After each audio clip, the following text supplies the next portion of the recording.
Monday, July 3rd, and this is Geeknights. Tonight it's just me, and I talk a little bit about podcast promotion. Let's do this.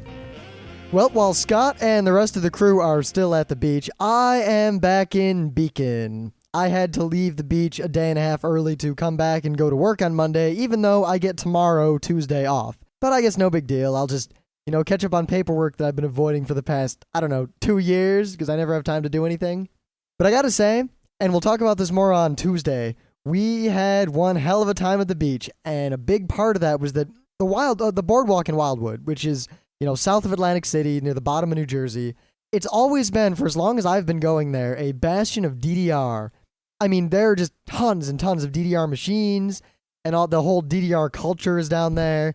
I mean, there used to be a third mix Korean machine. It was 25 cents for 5 songs, fourth mix pluses, everything. And over time, every machine was upgraded to an eighth mix machine. And it got to the point where there was nothing but eighth mix. And as that happened, and we kind of lost interest in DDR, and we didn't play it so much anymore. Now, we went to the beach a few weeks ago, and there were no new machines, other than, the In the Groove 2 machines, which, whatever. This time, it's only been a few weeks, we come back to the beach, and there are at least 10 DDR ninth mix machines, the newest DDR.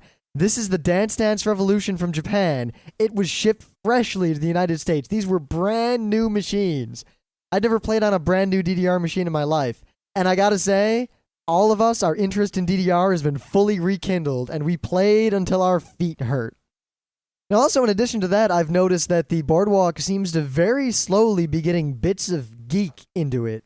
I mean, there's all this DDR and all the good arcade games. I mean, Wildwood has some of the best arcades I've been to since I was a little kid. And they had put an internet cafe with kind of a Starbucks in it recently. And just now, as we were walking down the boardwalk, we noticed an empty, not abandoned, but empty and being remodeled storefront. And there's a big sign on the door, 2 of them, that said the word noob. And it was crossed off, like, no noobs allowed. So intrigued, we run up and we peer in the window, and it appears to be some sort of LAN gaming place.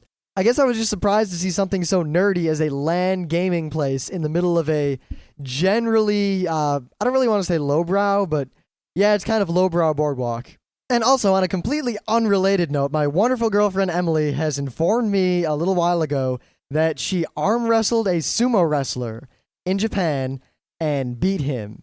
Now, there are more pertinent details to that story that might make it sound more feasible, but the story, as I have stated it, is technically 100% true, and I'm sticking to it. But anyway, I'm sure you all remember when Scott was stuck doing the show by himself, and it came to critical acclaim, mostly critical, especially in the forums. And part of that was due to the fact that he didn't know how to use all of the equipment, so he ended up just using his computer in his room. But being me, I'm in my room with all the equipment we normally do the show on. All I did was turn off his mic. And it's funny, but while it's more difficult to do the show, I don't have anyone to play off of, I don't have anyone to point the conversation or help me keep us on some sort of track. And also, reading body language while you're talking to someone really makes it easier to speak. I have absolutely no feedback in anything here except for all the little blinking lights and LEDs. But I don't have to deal with him breathing, coughing, and popping into the microphone. So editing is going to be a piece of cake this time around. And thus, without further ado, I do have some news. Ted Stevens, the Republican senator from Alaska, has voted against net neutrality. Now, we've talked about net neutrality many times. I don't really think I need to go over it in detail, but very briefly, it is the idea that internet service providers like Comcast have the right to charge entities like Google or Yahoo or Microsoft or YouTube for the privilege of allowing their content to get to Comcast subscribers. They want to leverage the fact that we have X million subscribers, so Google, you have to pay us for access to these people. And it's just this terrible idea, and no one who knows anything about technology is for it. The only people who are for this in any way, shape, or form are the people in charge of the ISPs who stand to make a lot of money, and the congressmen that they have bribed. And I say the word bribe because it's straight up bribery. They've given substantial sums to a number of members of the House and Senate, and all of these people have come out overwhelmingly against network neutrality. Now, one person in particular, Ted Stevens, he made an analogy as he tried to explain why he voted against it. And I could paraphrase. I was going to just read what he said to all of you, because the actual words he said were bad enough. Then I found some audio of him actually speaking, and it's 1,000 times worse. So let's roll some of that footage here. And I do not believe that net neutrality is something that, well, I would say this. I don't think anyone here has defined what net neutrality is. And we've heard that we're slipping behind. This bill is designed to let us go ahead, to expand the whole concept of communication. And here we have this one situation where enormous entities want to use the internet for their purpose to save money for doing what they're doing now. They use FedEx. They use the delivery services. They use the mail. They deliver in other ways, but they want to deliver vast amounts of information over the internet. And again, the internet is not something that you just dump something on. It's not a big truck. It's a series of tubes. And if you don't understand, those tubes can be filled, and if they're filled, when you put your message in, it gets in line, it's going to be delayed by anyone that puts into that tube enormous amounts of material.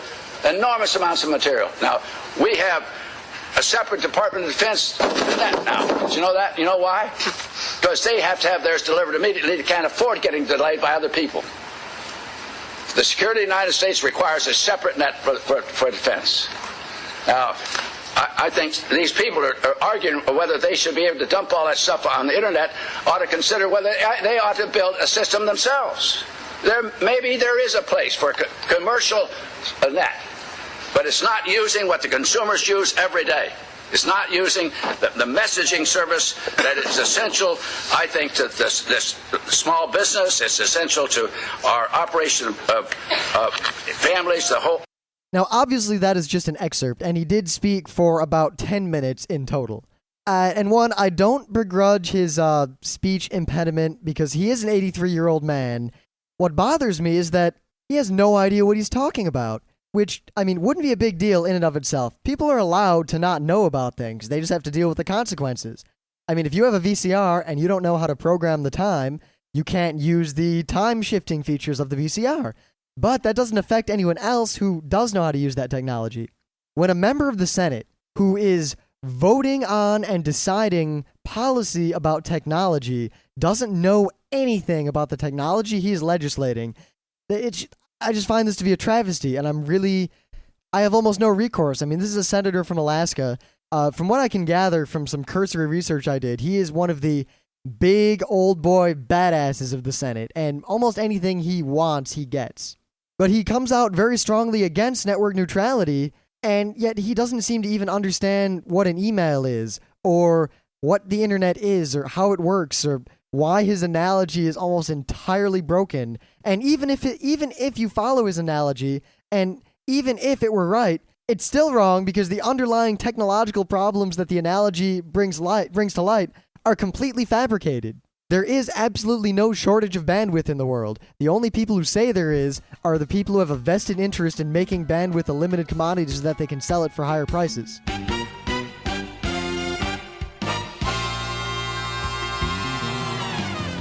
Well, we all know what that music means. It means Rym wanted to cop out and not talk too long about any given news so that he can end the show early and go to bed. Thus, with things of the day. Now, I was poking around on Google Video looking for something weird, and I found a really cute video of a kitten falling to sleep, and it was just one of the most adorable things I've ever seen. It was going to be my thing of the day until I discovered this. Someone has made a video. It is basically 4chan the movie, and the best way I can describe this is many times in the past, we've tried to explain what 4chan is. 4chan is a site on the internet.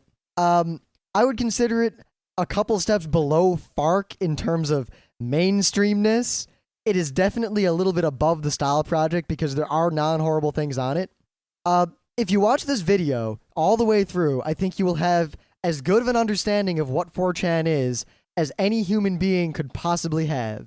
It's definitely worth a watch, though I'll tell you now that it is not good, it is just informative. Now, while I was driving back from the beach, I thought long and hard about what I was going to do today's Scottless show on, and I thought I had a brilliant idea.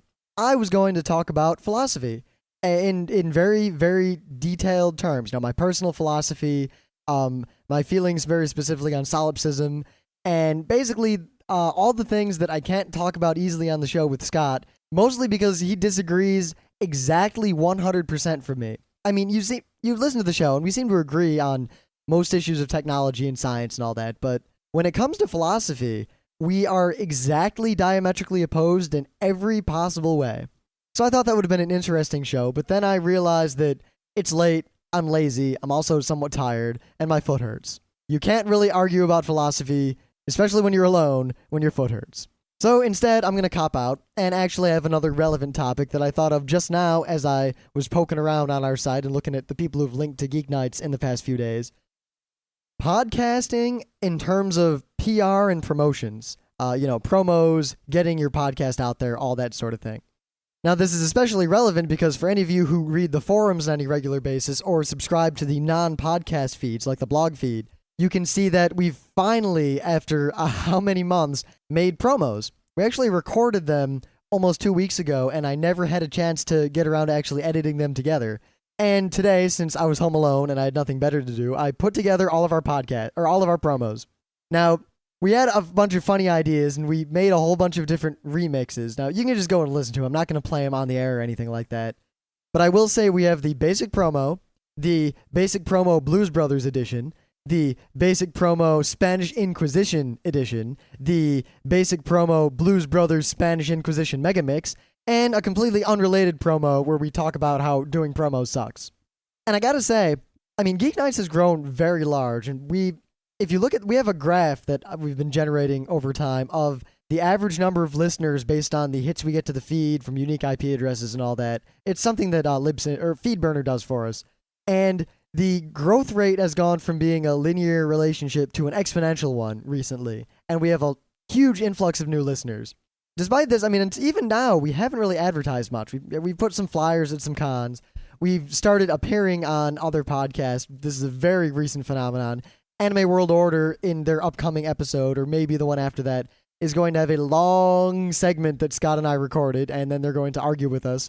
And also, we appeared recently on Geekspeak, which is a fun, awesome podcast, and he pseudo-interviewed us, and basically Scott and I are on his entire show. It's really fun. I'm going to link to it in the show notes. Definitely worth a listen, especially if you want to hear a whole bunch more about what we have to say about anime cons and anime conventions. And also his podcast is worth listening to even if we're not on it.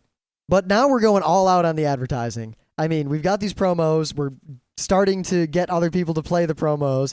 You may start hearing other promos from the podcast we listen to being played on Geeknights. We're not sure exactly where we're going to fit that into the whole lineup of bits on the show.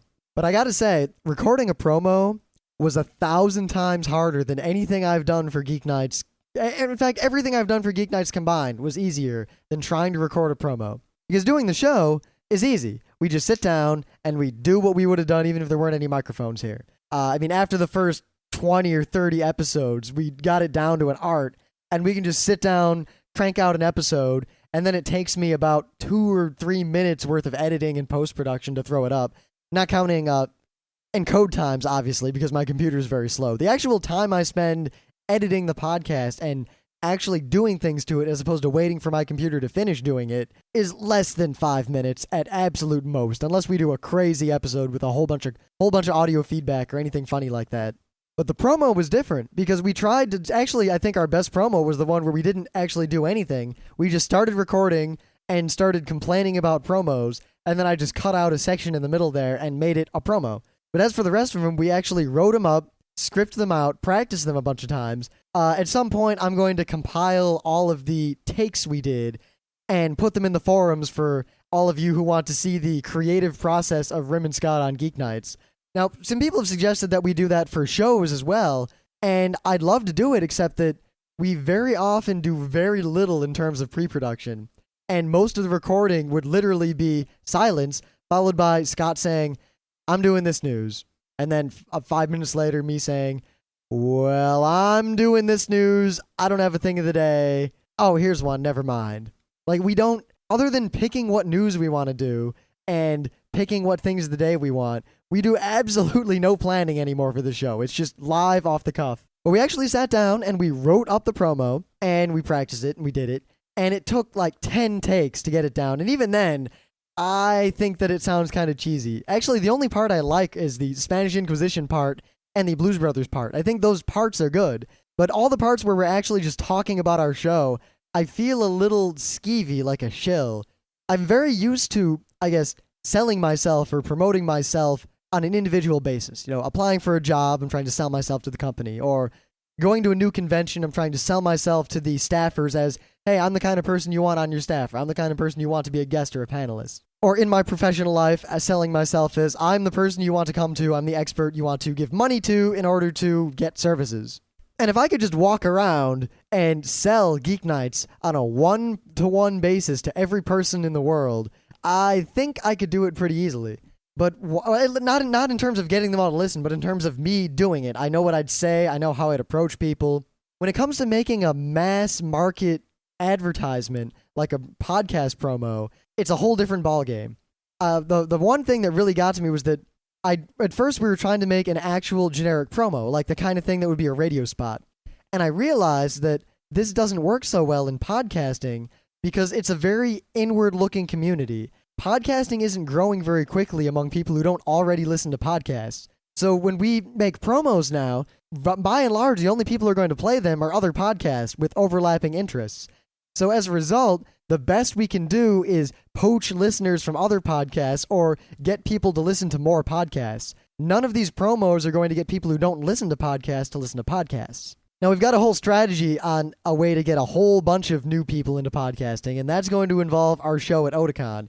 We'll actually probably be talking to a lot of the podcasters we know who will be attending Otakon to set up some sort of press packet or something. We're going to make sure that all the podcasts that are worth listening to that are present at Otakon are, well, not on the panel. I mean, no, not to be evil, but it's our panel and we're running it. But we're going to make sure we want to get the word out to all of these people at Otakon that there are anime podcasts and there are geek podcasts and that, by and large, many of them are awesome. Not as awesome as Geeknights possibly, but very awesome nonetheless.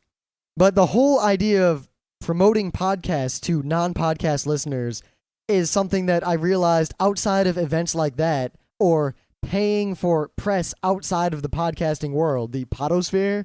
I don't know, there's no word for it yet, and anyone who actually says podosphere in a non-ironic way deserves to be shot. It's really a topic that I just can't bother with. I have no way to do it short of spending a bunch of money.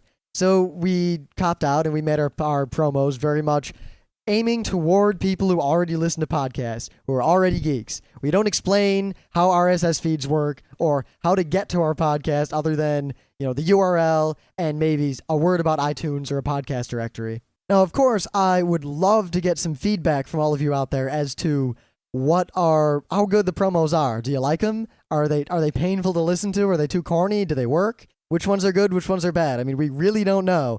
I listen to all of them, and I can't judge them objectively, and I can't really judge them too subjectively either, because I have the bias. One, I have the bias of anything I do is awesome, but I also have the self-critical bias of everything I do sucks, which is great when I'm trying to write a paper and I go over it 1,000 times. But I digress. Let me know what you think. Are these promos good? Would you play them? And we also have to figure out how we're going to deal with playing promos on our own show, because I've noticed that most of the podcast promo people out there who set up, promo exchanges, there's very much this idea that if you play a promo for someone, it's understood that they will then play a promo for you. And I don't like the idea of that.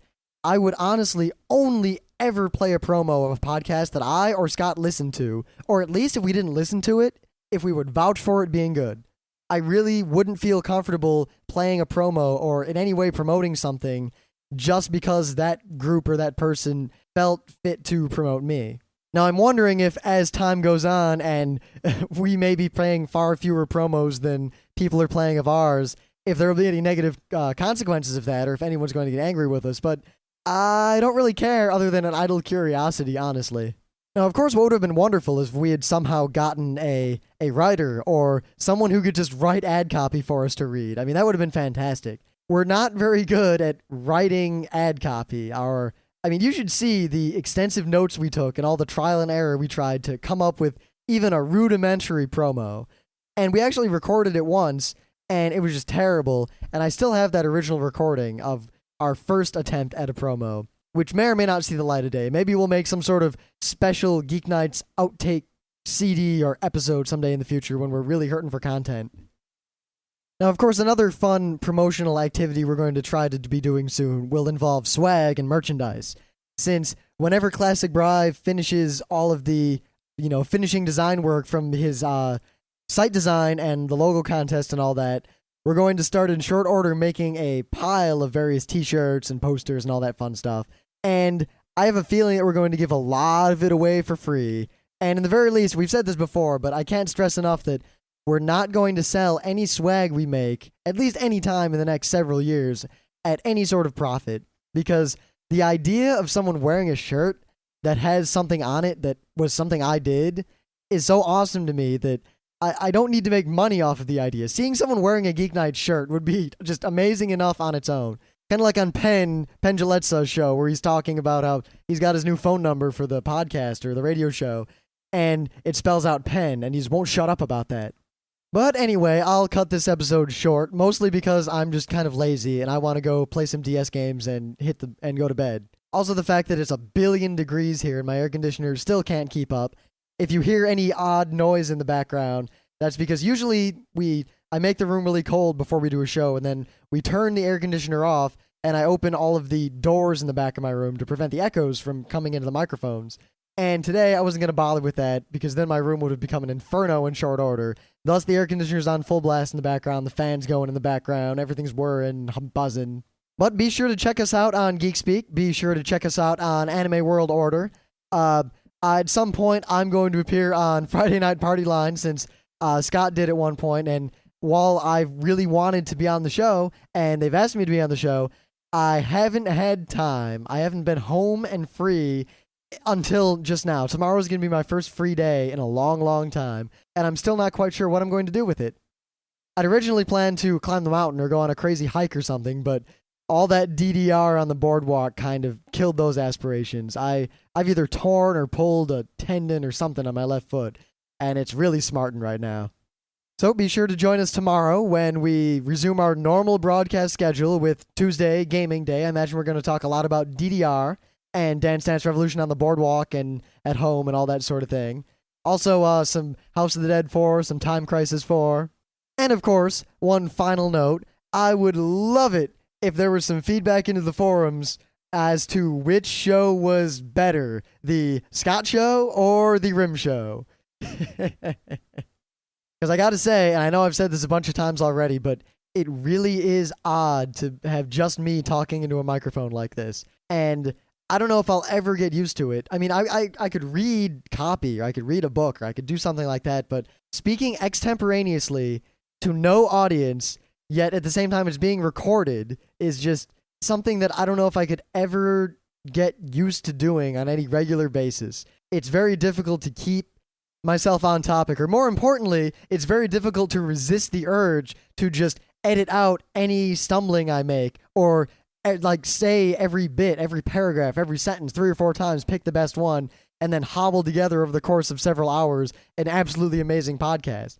Luckily, laziness very much trumps will, and thus I will see you, or at least you'll hear me, tomorrow.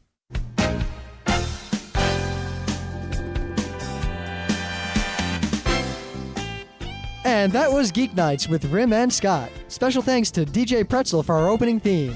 Be sure to visit our website at www.frontrowcrew.com.